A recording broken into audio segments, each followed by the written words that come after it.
উত্তর কোরিয়া নিয়ে ইউটিউবে অসংখ্য ভিডিও রয়েছে, কিন্তু আজকে ভিডিওতে আমরা জানবো কেন জাপান থেকে মুক্তি পাওয়ার পর কোরিয়া স্বাধীন হয়েছিল, কিন্তু তারপর শুরু হয় আসল ট্র্যাজেডি। তাহলে চলুন শুরু করা যাক।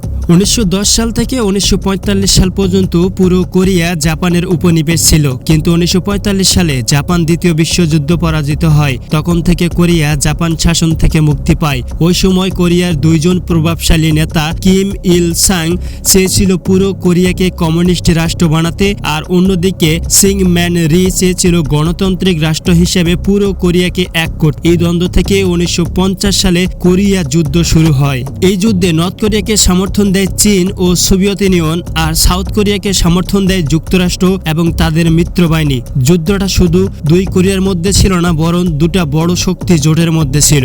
এই যুদ্ধে চীন ও উত্তর কোরিয়া সবচেয়ে বেশি হতাহত হয়। শুধুমাত্র চীনেরই প্রায় 3 লাখের সৈন্য মারা যায় এবং উত্তর কোরিয়ার প্রায় 10 লাখ সৈন্য এবং সাধারণ মানুষ মারা যায়। এই যুদ্ধে সোভিয়েত ইউনিয়ন সরাসরি সৈন্য পাঠায়নি। সোভিয়েত ইউনিয়ন মূলত যুদ্ধ করেছিল পরোক্ষভাবে, অস্ত্র দিয়েছে, বিমান দিয়েছে, পাইলট পরামর্শক পাঠিয়েছে গোপনে। আর এইদিকে কোরিয়ার যুদ্ধে যুক্তরাষ্ট্র তাদের মিত্রবাহিনীর ক্ষতি কম ছিল। মাত্র যুক্তরাষ্ট্রের 35,000 সৈন্য মৃত্যুবরণ করেন এবং আহত হয় প্রায় 1 লাখের মতো। তবে যুক্তরাষ্ট্রের মিত্রবাহিনীর কাছ থেকে আসা সৈন্য সংখ্যা মাত্র 6,000। এরপর নর্থ কোরিয়া এবং সাউথ কোরিয়া দুই ভাগে বিভক্ত অবস্থায় থেকে যায় এবং তাদের মাঝখানে তৈরি হয় একটা শক্তিশালী সীমান্ত। এমন একটা সীমান্ত এলাকা যেখানে কোনো সৈন্য বা কোনো ভারী অস্ত্র রাখা যায় না। যুদ্ধ, আক্রমণ বা নিষেধ থেকে কোরিয়া এবং সাউথ কোরিয়ার মাঝখানে যে DMZ আছে সেটা মাত্র 4 কিলোমিটার প্রশস্ত। দুই দেশের মধ্যে যেন সরাসরি যুদ্ধ বা সংঘর্ষ যেন না হয় সেটা আটকানোর জন্য।